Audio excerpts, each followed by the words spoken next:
Rothrock is the special agent in charge of the Dallas FBI. I can confirm at this time that the FBI is investigating this incident as an act of targeted violence.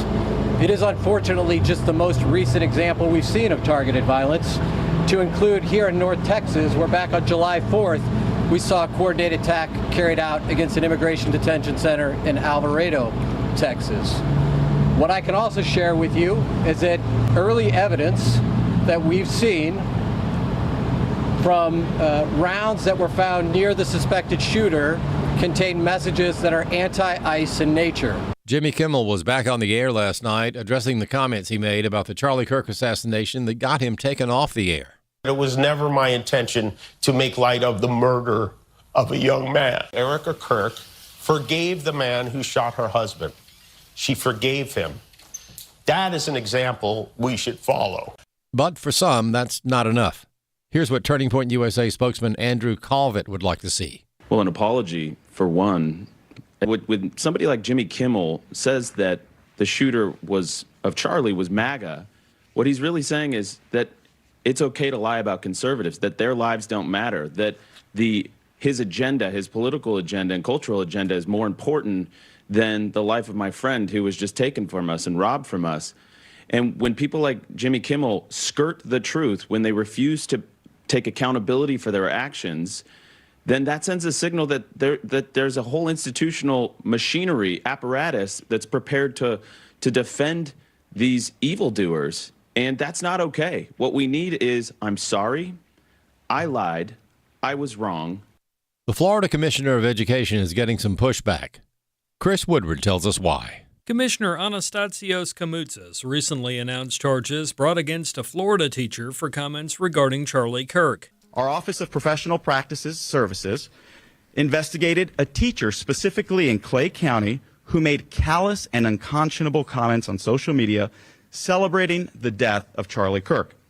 Specifically, she said, "This may not be the obituary we were all hoping to wake up to, but this is a close second for me." And attached to that post was an article explaining that Charlie Kirk was assassinated at a school. As a result, we will be seeking the revocation of this educator's license. Holding educators accountable for speech that celebrates violence in schools is not a violation of free speech. It is a necessary step to uphold the standards of the teaching profession and the safety of our schools. Talking about this on American Family Radio, Kamoutsas said people were upset with the announcement.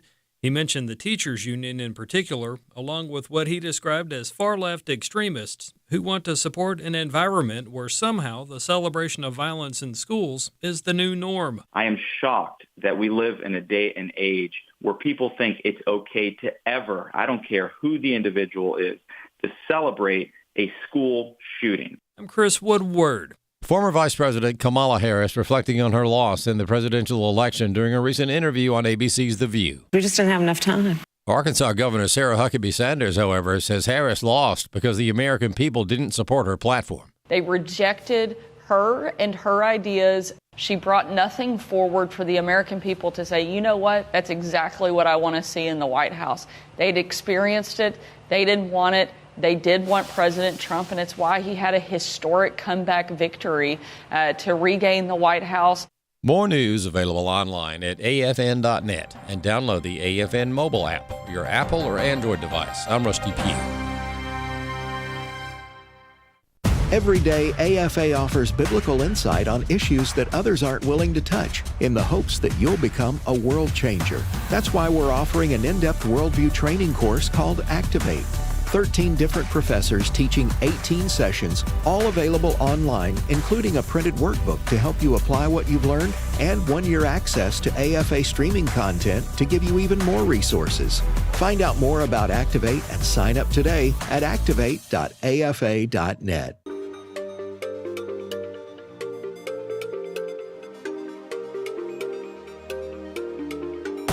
We inform. Religious freedom is about people of faith being able to live out their faith, live out their convictions, no matter where they are.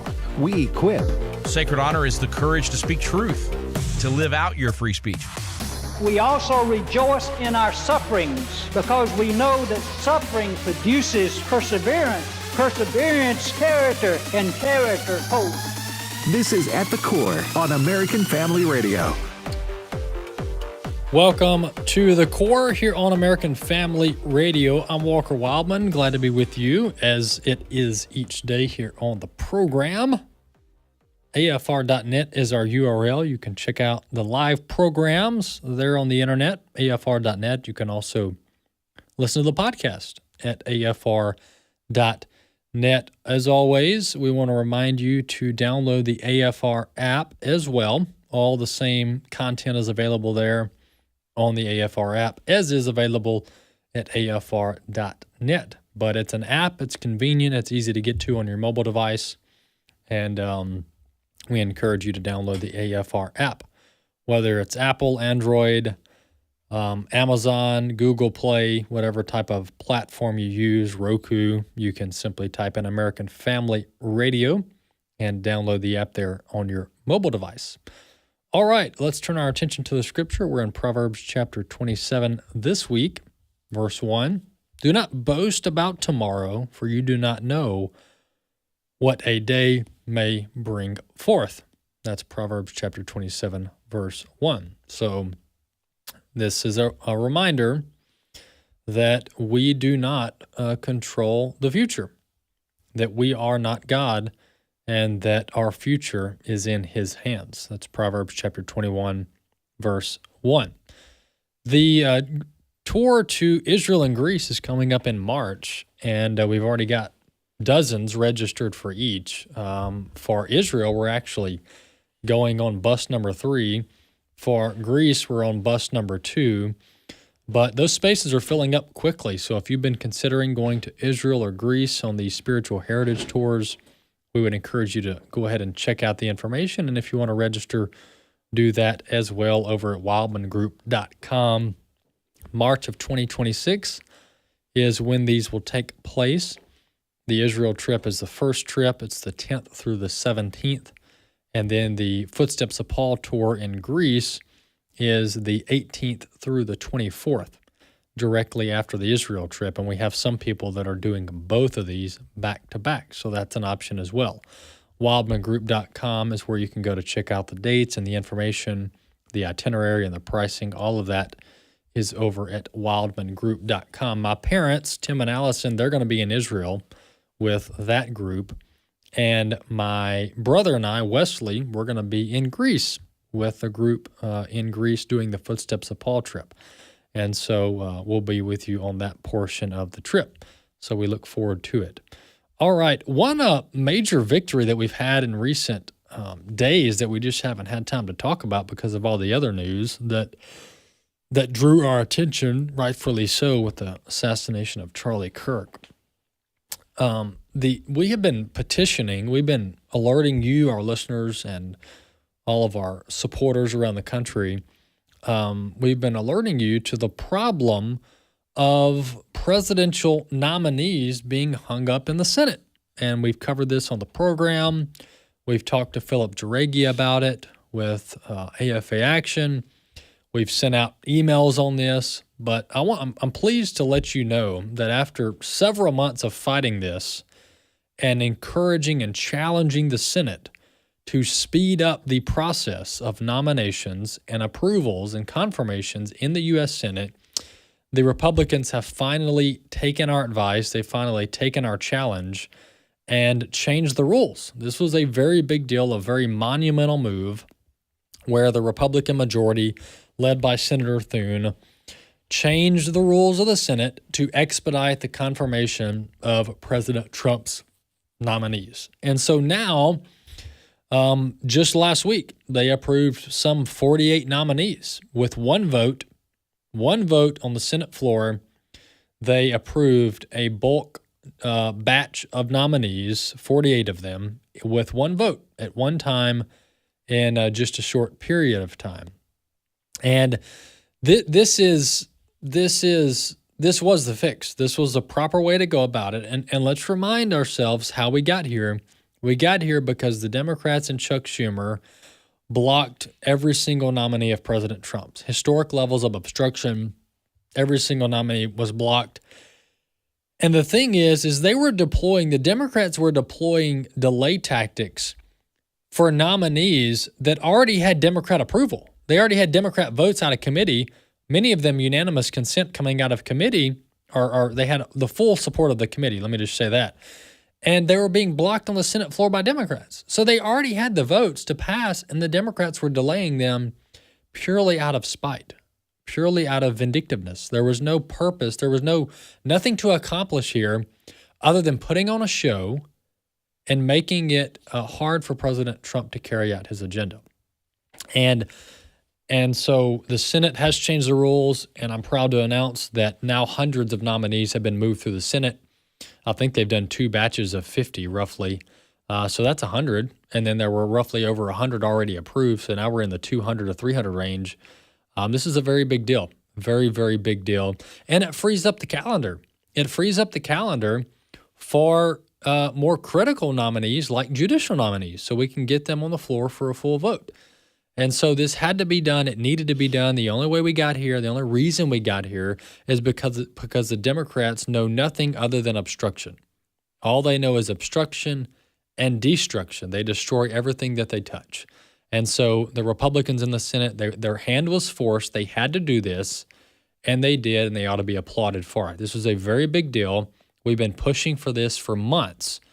And this was a mistake of the first Trump term, when Mitch McConnell allowed the Democrats to slow walk his nominees. This happened the first term, and we learned from it, and we put the pressure on the Republicans, and they changed the rules, and now they're pushing through batches of 50, 75, 100 nominees in just a 1-week period. So very, very good news, very effective engagement by our audience here. You guys called in, you emailed your senators, and so kudos to you for having an impact there. So that's a good news item. I usually come and, want to criticize the Republicans for all their weaklings that they have in their midst. But on this one, at least for now, we'll give them a pat on the back.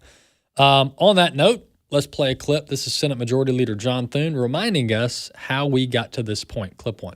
Mr. President, when I became Majority Leader, I made it clear that one of my priorities was to get the Senate functioning again. And the Senate can't function effectively as a legislative body with the confirmation process in the state that it's in right now. So today, the Senate will move forward on amending the rules to restore the long-standing precedent of confirming presidential nominees expeditiously. It would have been nice not to have to go through this process.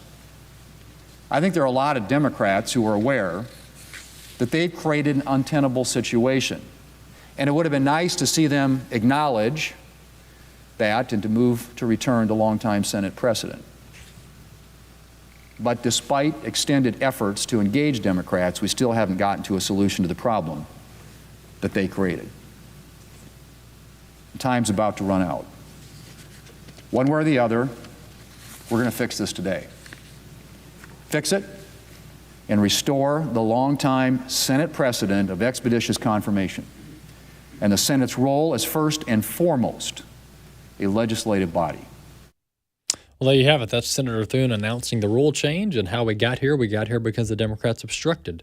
And they didn't obstruct occasionally. They were obstructing every single nominee, even ones that had Democrat support. And so it was unreasonable. It was absurd. It was an abuse of the process in the Senate. And the Senate's got to be more functioning. They have to be more efficient in how they go about their business. And it shouldn't be the place where business goes to die. It just shouldn't be that way. It's not meant to be that way. And so thanks to the Republicans in the Senate for moving President Trump's sub-cabinet level appointments through the Senate in a swift, short order. All right. The breaking news out of Dallas as of this morning was a shooting on a Immigration and Customs Enforcement facility in Dallas, in the Dallas area. And this is on the heels of the Charlie Kirk assassination, motivated by none other than left-wing violence. We have initial investigative findings by the Federal Bureau of Investigation indicating that this was none other than an anti-ICE individual that was reportedly took his own life after firing multiple rounds into the Immigration and Customs Enforcement facility, tragically killing at least one and injuring others in the ICE facility, of which there were detainees actually. So it looks like the shooter just blindly shot rounds into the facility and tragically killed at least one detainee and injured others. Very sad, very tragic incident that didn't have to be that way. But the initial findings with the bullet casings having anti-ICE rhetoric, anti-immigration and customs enforcement rhetoric on it, early on indication is that this is another left-winger. Now, that could change as we find out more about their social media, their online habits, but at least that's what Kash Patel, the FBI director, has released thus far. This is becoming a weekly thing here, okay? We just had another Texas ICE facility several weeks ago was also attacked and shot up. And we had there was another ICE facility just in recent days I was looking at. I think it was in Chicago, but left-wingers are blocking the entrance and impeding law enforcement and assaulting federal agents. We've had the New Jersey ICE facility assaulted. This is becoming a regular thing. And then we've got this dangerous rhetoric that is really stirring up the grassroots of the Democrat base, the Democrat voting party. And so let's listen to the first one I want us to listen to this is Jasmine Crockett from Texas, actually a congresswoman from Texas, on MSNBC comparing Immigration and Customs Enforcement to slave patrols. Let's listen. But as somebody who understands history, when I see ICE, I see slave patrols. Now, I never lived through the slave patrol period, but if you know the history of policing in this country, then you understand that they were born out of slave patrols. Okay, so number one, Bobby, she's now an expert on history and slave history. Yeah, she understands slave history. Right. And so now our federal law enforcement agents that are sworn to protect the homeland and deport people who are illegally in our country, which is a virtuous duty, a moral duty, a duty that is wholly in line with God's design for government and sovereignty and borders, they're now the members of the slave patrol, going back to the Jim Crow era and the plantation era and the slave era. So now this is further dehumanizing of federal law enforcement, Bobby. Yeah, for sure. And as a sad byproduct of that, with this latest shooting in Dallas at the ICE facility there, an illegal immigrant met an untimely death for no good reason. Yeah. No good reason. Yeah, and Bobby, this rhetoric, you can't listen to Jasmine Crockett on MSNBC comparing Immigration and Customs Enforcement to slave patrol and then say, well, that doesn't have any effect on, that rhetoric doesn't have any effect on people acting out violence. It absolutely does. Absolutely it does. And it's magnified and multiplied many, many times over. All you have to do is go to the internet, watch mainstream media. Yes. There's heaping helpings every way you turn. And if they don't think they're responsible, they will find out one day how responsible they truly are. Yeah, absolutely. Whether it's at the ballot box or criminal or civil investigations, you cannot continue to spew this rhetoric and expect to not face some type of consequence, whether it be criminal, civil, or losing your congressional race, whatever it may be. The rhetoric is dangerous. It is leading left-wing radicals to violence. That is a fact. We'll be back in a few.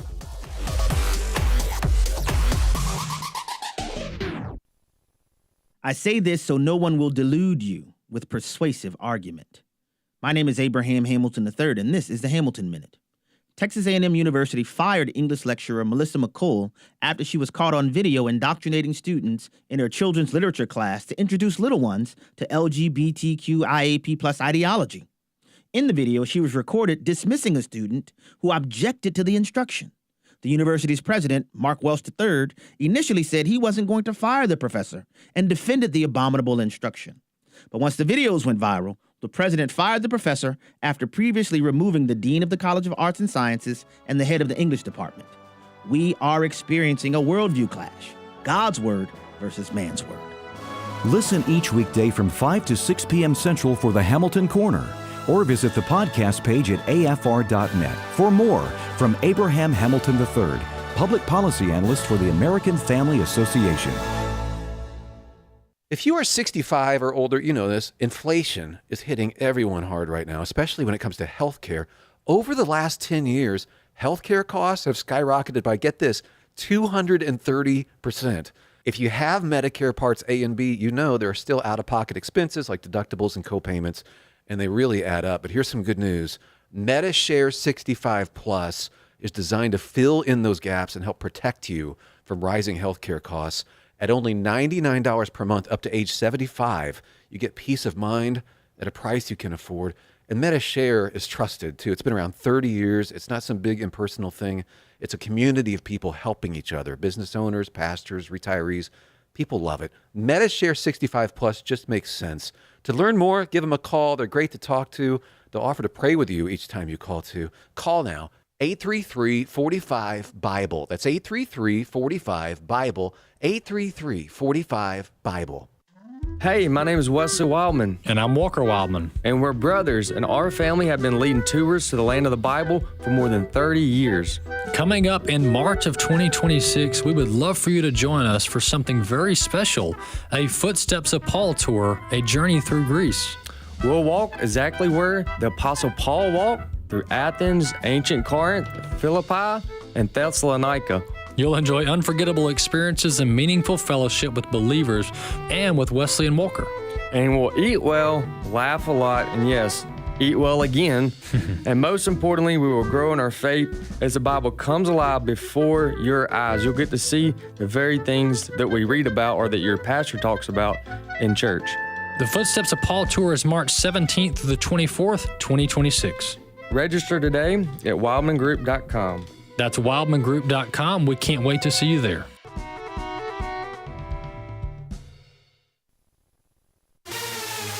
At the Core podcasts are available at afr.net. Now, back to At the Core on American Family Radio. Welcome back to the program. Glad to have you with us on this edition of The Core here on American Family Radio. As a reminder, you can subscribe to the podcast wherever you listen to podcasts. Just type in the name of the program and click the subscribe or the follow button, depending on what platform you're on. And the show will be queued up in your library each and every day.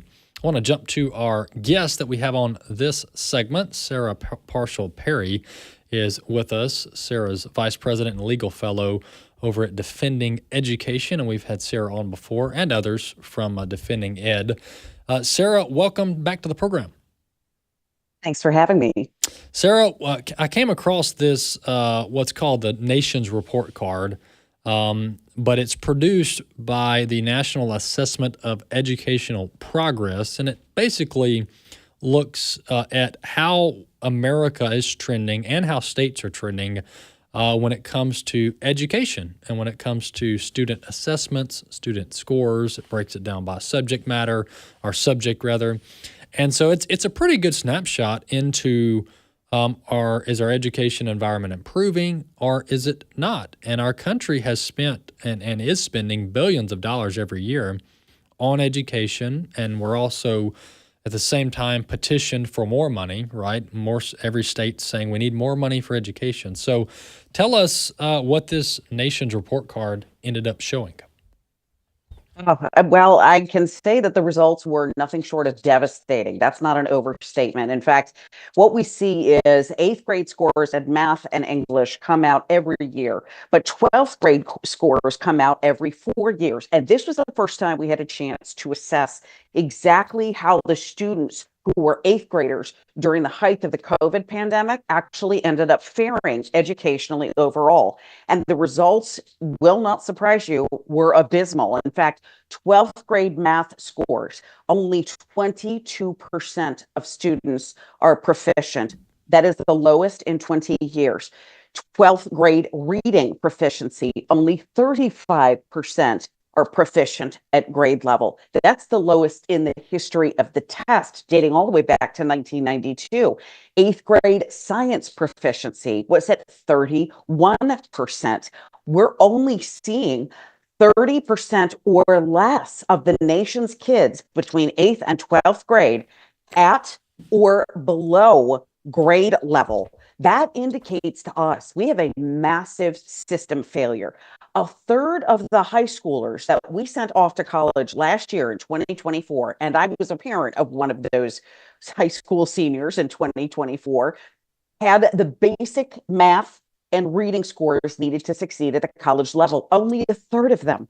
We sent the other 70% into college, trade school, out of the workforce with lacking proficiency on basic grade levels in English and in math. So that means, to my mind and to our organization, for many, college has just become a lengthier and more expensive proposition. Why?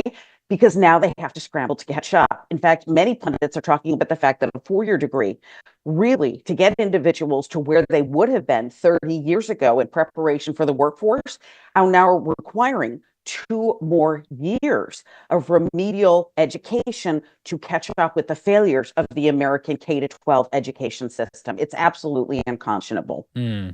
Yeah, to your point, you get, if you don't do well in high school and on your test scores, your ACT or SAT, there's different tests around the country, but if you don't do well on those in the different subjects, then they put you in these kind of beginner level courses, and no shame on me, I was in one of them in math, but they don't count towards your credits. To your point, you take a lot of these courses your freshman year, and they don't count. They literally don't count, and you're paying for them. They don't count. And then you once you pass it, then you can start getting into courses that actually count towards your totals that you need to graduate. And so that's where you get an extra year or two of school. Plus, sometimes you'll change your degree because you don't know what you want to do for a living, or you'll flunk out and have to move, and some stuff doesn't transfer. I mean, there's a litany of different reasons why college is now taking folks 5 to 6 years instead of 4 for a bachelor's degree, and this is one of them, that they're going in unprepared. On these scores that are very, very bad, I want to kind of get down in, and some of this is kind of hypothesizing or guessing as far as what the root cause is, because that's what everybody wants to know. What's causing this? Do we have not good teachers, not good administrators? Is the curriculum off? It's probably a combination of all of the above. Although I would say the last person to blame is probably the teachers, because they're usually the ones working the hardest, generally speaking. But I've noticed this upward trend, and you're probably very much aware of this, in administrators, this upward hiring trend over the last 20 years. When you look at it on a chart, basically the hiring of teachers has plateaued. We're not really hiring any more teachers per student, that is. But the hiring of these bureaucrats, these administrators that sit in central office and I don't know, send emails back and forth or whatever, their hiring has spiked.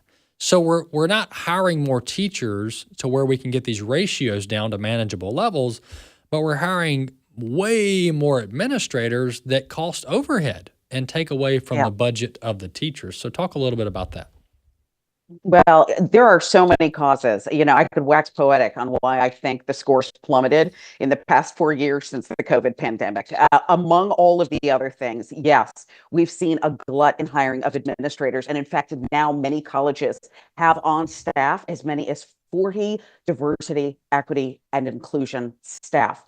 40 just to play politics with race. And what we're seeing is that is sort of being mirrored at the K through 12 level as well. Outside consultants are being hired for racially sensitive programming. Outside consultants are being brought in to instruct on gender identitarianism, non-binary, gender fluid concepts. These are K through 12 students. This is essential money that's not going toward the rigorous academic achievement that we've secured back 30, 40, 50 years ago. But what we've been ultimately watching is, since the doors closed on COVID, we've seen a precipitous drop. Now, the drop was particularly bad, and the losses were concentrated not among boys, but among girls. That makes perfect sense because you realize girls who are naturally social creatures, isolated essentially in their bedrooms on a computer, without the ability to interact with one another, to actually perform in a classroom, to develop social skills that are needed to succeed. We saw a precipitous drop. Where we didn't see a drop, and this should indicate, I think, for anybody who's listening to the program, exactly how important school choice is. Charter schools were also assessed. Now, remember, charter schools, even though we think automatically charter schools are private, they are actually a function, the creation of state law. So they are technically public. But because they are an alternative education platform, we saw no losses in charter school learning. That is very fascinating to me, and I think notable, because charter schools were up and operational within a very short period of time, while the public schools, beholden to the unions, and I speak from full experience, when I was living in Maryland, the Baltimore County Teachers Union was good at keeping the schools closed, and we were out for a year, almost 2 full years. My son, who had a 504 plan, lost 3 years of learning when I had him independently assessed. So I walked this walk, and I'm going to tell you, the COVID closures, the failure to account for educational choice, the money being spent on bureaucrats, diversity consultants, and outside corporations to come in and develop programming as opposed to developing solid curricula, are really all the ingredients of what is ultimately a pretty toxic soup. Yeah. This and what you've basically summed up there is a whole lot of misplaced priorities. I mean, that's the essence of it. If you had to shorten all that, it's misplaced priorities. And you have this you really had this non-competitive environment. And once again, Yes. we're speaking broadly. There's some outliers around the country. You look at some districts that are their leadership's good and they're very competitive, but broadly speaking, in K through 12 education, the competitive nature of it just isn't there, because it doesn't matter how they produce. Either way, they may actually get more money if they don't produce, because they'll get more attention, and they say, oh, we need to pump more money into this. So in some instances, performing poorly actually brings more money with it. But when you have the teachers unions and the media in their back pocket that are saying that charter schools is a terrible idea, homeschooling is toxic, private schooling is bad, and they go through all these things that we can't do, and it all has to be government-run public education, then you're creating this monopoly on the education environment, and it doesn't create healthy competition where districts and schools and teachers all want to outdo each other because it's the right thing to do, and then it just becomes a status quo. And that's what we're seeing now is lack of competition. So what are you seeing the trend around the country? I know there's a lot of push for school choice, charter schools, voucher programs, all of that. What are you seeing as the trend, and do you think we're having some success on that front? Yeah, I think there is an increased sort of curiosity and willingness to dabble in sort of alternative education formats.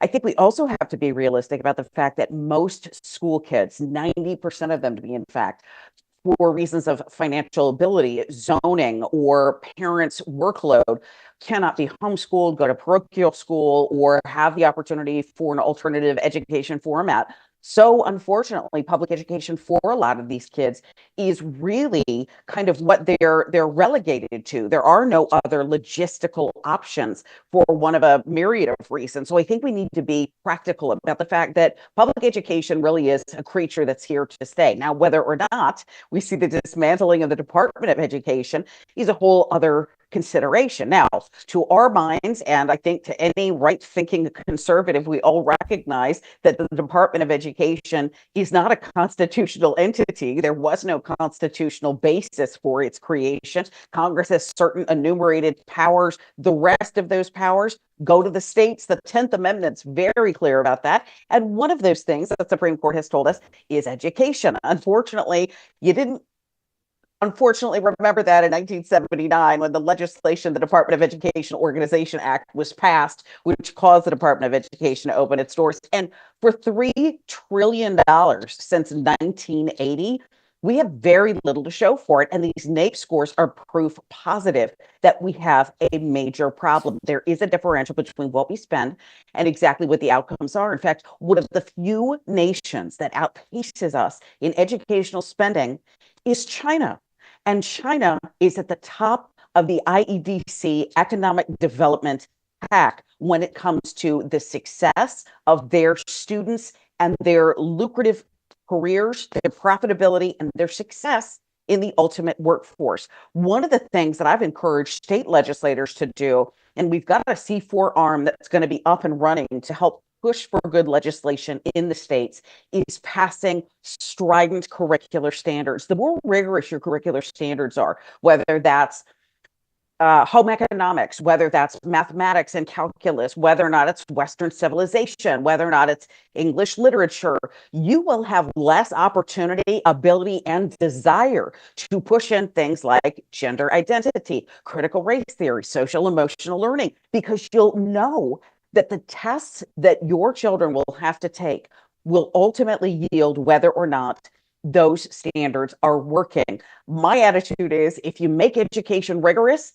you don't have time for all of the other ideological nonsense that we see coming in through the back door, 99% of which is a function of union representation. So I think it's kind of a combination of needing more choice, but needing better academic rigor and needing to get the unions completely divested from public education, which for our organization means reporting on their malfeasance, identifying all of their malfeasance everywhere it happens. We actually just published a report, Walker, you'll be interested to note this, called Diverted. It is where we saw unions, AFT and the NEA, the two biggest unions in the country, spending their money. Since 2016, those two unions have spent $220 million on woke progressive political causes, including things like Act Blue, the Human Rights Campaign, and the Future Forward campaign, which was Kamala Harris's political action committee. These are not educators. They're agitprops. They're indoctrinators. They don't care about students. They don't care about outcomes. And it seems they don't even care about their teachers, because teachers use public salary to pay mandatory dues to public unions that turn them right around and invest them in left-wing political causes. It is a major scandal. Yeah, it is. The teachers' unions have become toxic, and the national one is the worst of the worst. They're the worst offender. And when you look at the president, Randy Weingarten. Randy Weingarten, Yep. yeah, that's it. I'm trying to think of her name. And you look at her book she just put out, about fighting fascists. It's like, yes. Wait, you're a left-wing hack, and you're running the teachers union, and you want us to respect you as being like for teachers and for students? I mean, give me a break. They're an arm of the Democrat Party, pretty much. They're an arm of the Democrat Party, and you look at those donations you just talked about. Those are all Marxist left-wing groups. That's it. HRC, et cetera. So one thing that that these states have to do is make sure that more money goes to the classroom. I mean, this ratio of, half of your money going or more to administration is just absurd. And every time these states increase money, increase the education budget, none of it makes it to the classroom. It goes to the administration. And so that's got to be fixed as well, so that the classroom is the primary focus of where the money is spent. Hey, Sarah, thanks so much for coming on the program. 30 seconds, give our folks your website. Yeah, Defending Ed, that's defendinged.org.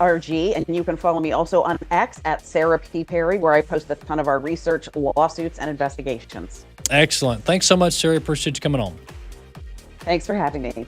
Absolutely. That's Sarah Perry with Defending Ed, defendinged.org is their URL. We'll be back in just a few minutes.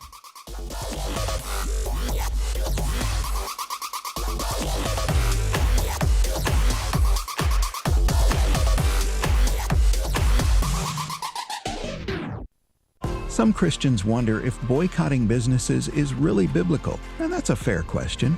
Ed Vitagliano and MD Perkins address that subject in depth in the AFA Cultural Institute video, Stewardship in Action, The Power of the Boycott. They share the purpose of boycotts and show how they can impact the culture. We're giving that DVD to you free as our thanks for supporting AFA this month. Go to afa.net today for more details. afa.net. AFA Action takes attacks on the family seriously. The enemies of the family constantly employ new tactics to try to sneak past our radar. They know if we stand together, their evil plans will fail. Your gift to AFA Action allows us to stay vigilant against their onslaught. And if you give this month, you'll receive access to the Cultural Institute video, When Your Faith is Illegal by Frank Harbor on AFA Stream as our thanks. You can make your gift today at afaaction.net. The enemy wants to destroy anything of God's, especially mankind who is made in God's image. What would it be like if every person knew that they were created in the image of God? We're talking about people loved by the Father, people for whom Jesus died. We have to stand on God's truth. We hear in culture all the time, we need to find ourselves. We need to go find our identity. We are already defined. We are known before the foundations of the world. In His Image is a life-changing film that has helped people break free from the grip of evil. It will take you through Scripture to show the truth, and its powerful testimonies will destroy Satan's attempts to pervert God's perfect design. We now know with the genome of all of the DNA that there is no propensity towards a genetic disposition to homosexual behavior. Watch it for the first time or again with someone who needs to see it. Anytime on AFA Stream. Stream.afa.net. Your Caregiver Minute with Peter Rosenberger. What is the one thing that every life insurance representative will ask of every potential client? If something happened to you, what would happen to your family? Now, that night, after you sign up for life insurance, you get to have peace of mind knowing that you did what was necessary with the resources that you had. Now, what if that same life insurance representative showed back up again the next day and said, what happens to your loved one in the event of your demise? You said, well, I just took care of that yesterday. No, that was yesterday. Now we got to do it again today. And we're going to do it again the next day and the next day. And this is going to go all the way until one of you all dies. We have to constantly be thinking, what needs to happen to make sure this person is taken care of in case not only if I die, if I sprain my ankle, if I get the flu. Caregivers don't get to call in sick. That is why I do this program. Hope for the Caregiver with Peter Rosenberger. Saturday mornings at 8 Eastern, 7 Central on American Family Radio. This is At the Core on American Family Radio with your host, Walker Wildmon. Welcome back to the program here on American Family Radio, AFR.net. We do have the video up on Facebook, on X, and on our stream platform, stream.afa.net, stream.afa.net. You can create a free account there and watch the program each and every day. You can watch past episodes as well. And if you go over to X and go to the AFR handle, American Family Radio handle, or over on Facebook to the AFR handle or the At the Core handle on Facebook, you can watch the program there as well. So we got a lot of different ways and opportunities to keep up with the program. Well, continuing this discussion about left-wing violence and the breaking news this morning out of Dallas with the shooting on the Immigration and Customs Enforcement facility, where tragically there's been at least one fatality, multiple injured there. This should come as no surprise. This should come as no surprise. And someone needs to do this. I don't have the time to do it. I've tried to do it. I've put together some of this. But maybe it'll come to my attention, somebody that's doing this. But somebody needs to put together, some investigative journalist needs to put together a document with all of the left-wing violence documented. Because I can just tell you this, anecdotally, it seems as though this is every week, okay? Not necessarily someone being killed, but the violence is every week. Whether it's Immigration and Customs Enforcement agents being assaulted, blocked, impeded, or even killed or shot at there is this violence and in some instances death that is becoming a weekly thing. I mean, just coming off of the Charlie Kirk assassination, we have the shooting, which we didn't even cover this on the program. We have the shooting at this golf club, I think in New Hampshire, where this Free Palestine jihadi sympathizer, radical ideologue, goes up in a golf course and guns down people, kills people, shouting Free Palestine. We have multiple transgender shooters at different schools, mostly Christian schools around the country. And now there's reports about this assassin over in Utah, about what his fascinations were, what his leanings were. And it's not looking good, let me just tell you. It's not looking good. It's possible that it wasn't just his roommate that was into some pretty dark stuff. Some of the investigative findings are showing that he himself, the assassin himself, was neck deep in this transgender fixation.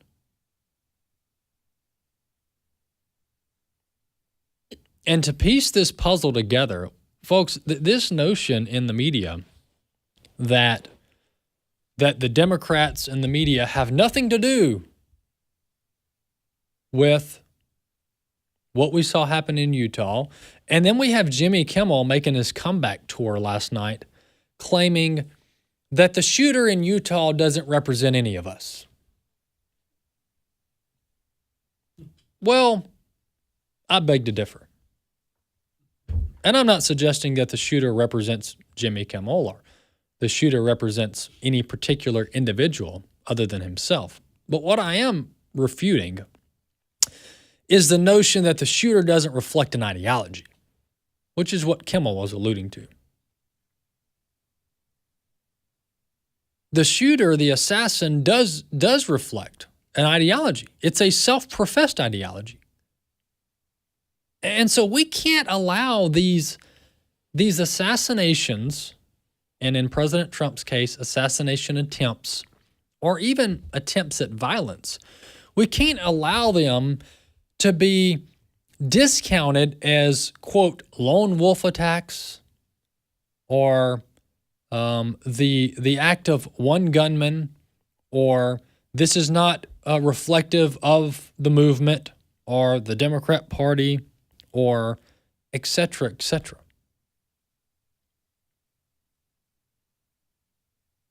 When you spend years, and this is not a 2025 thing or a post 2024 election thing. This even goes back pre-President Trump. If we really want to be technical here, this goes back to pre-2015, pre-2016. Now, maybe not at this scale, but we have the Family Research shooter, the Family Research Council shooter. We have the Steve Scalise shooter, Bernie Sanders guy, by the way.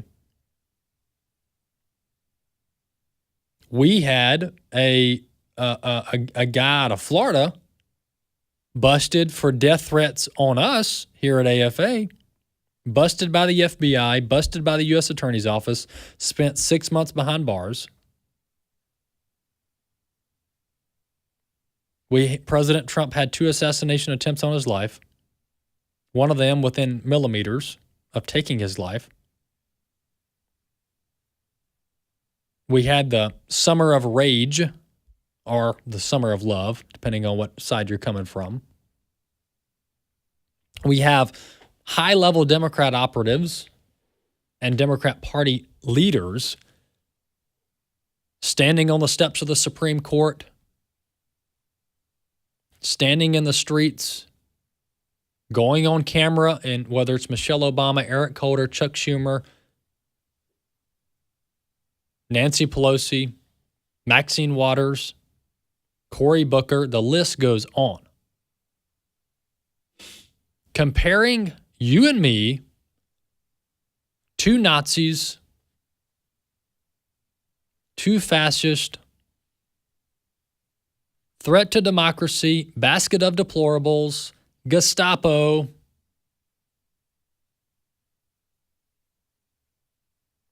and according to Crockett, slave patrols.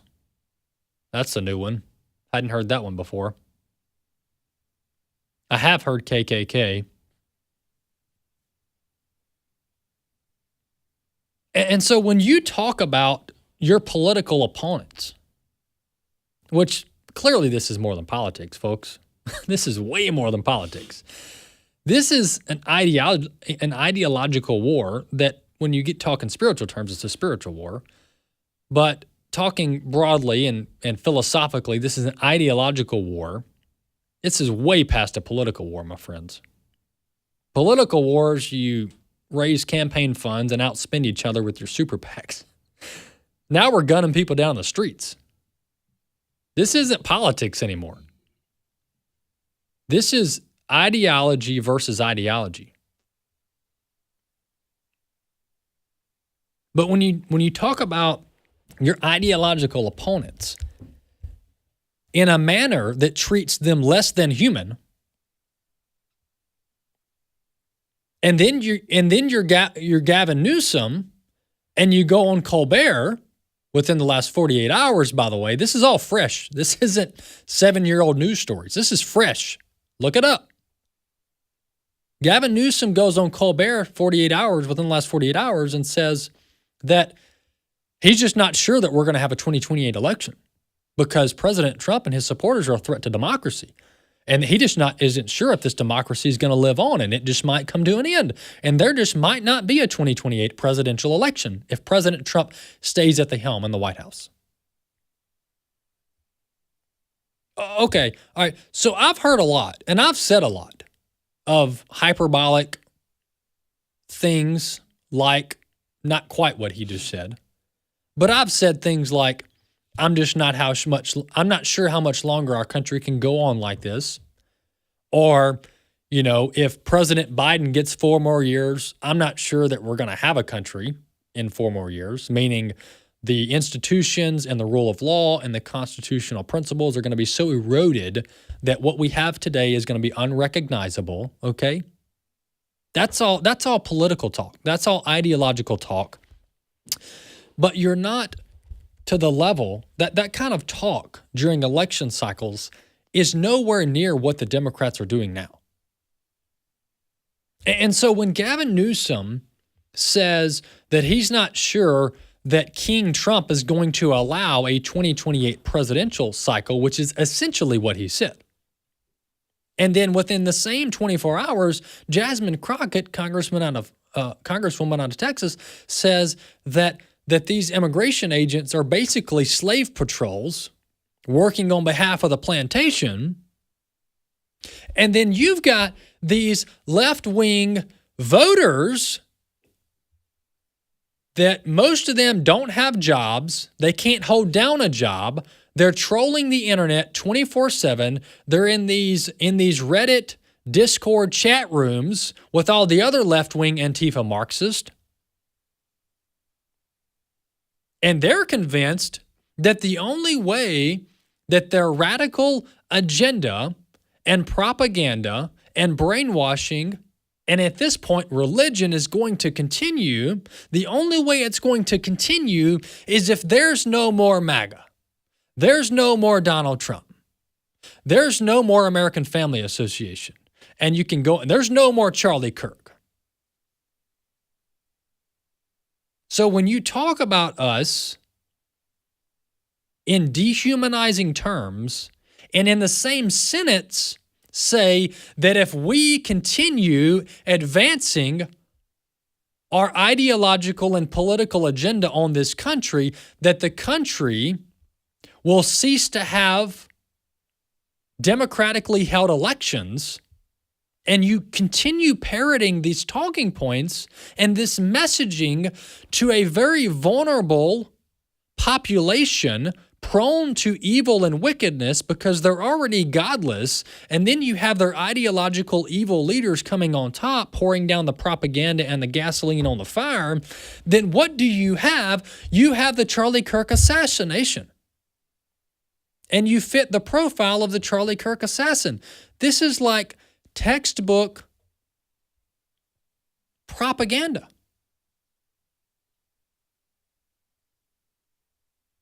And so I want us to not fall into this lie that the way Gavin Newsom talks, the way Jasmine Crockett talks, the way Chuck Schumer talks, the way Maxine Waters talks about you and me and our political and spiritual and ideological movement that is very peaceful, by the way, because we fight our battles in court, we fight our battles at the ballot box, and we fight our battles talking, not shooting at people. Charlie Kirk went to campuses to talk to people. And he gave people the microphone that didn't like him and that didn't like his ideas and didn't agree with him. And he gave them the microphone and said, let's hear from you. He wanted to debate people peacefully.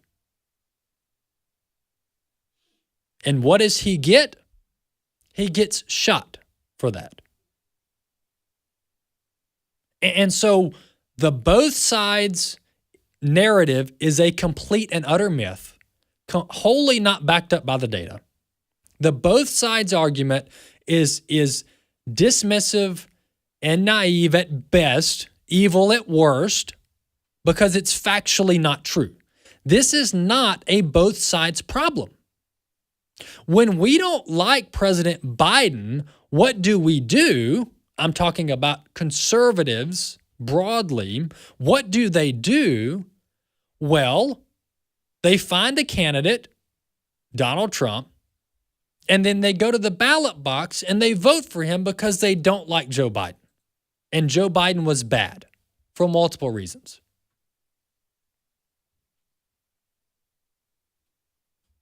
But when you go to the other side, that's not what they do. They don't just go to the ballot box. They resort to violence.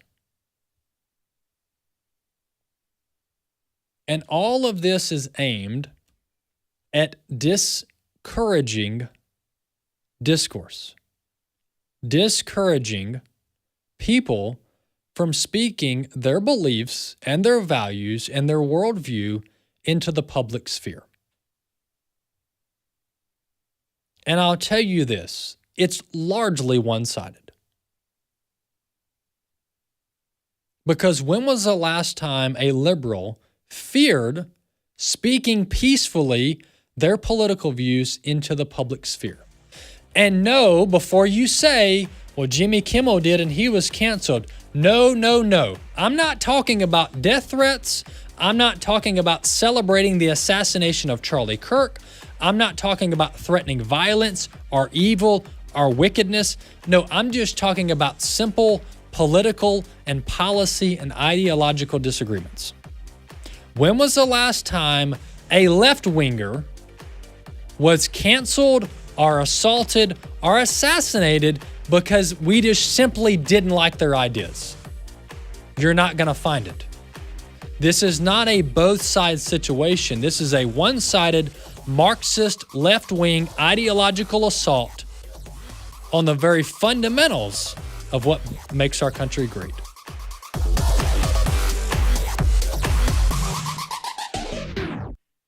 The views and opinions expressed in this broadcast may not necessarily reflect those of the American Family Association or American Family Radio. Faith, family, freedom. American Family Radio.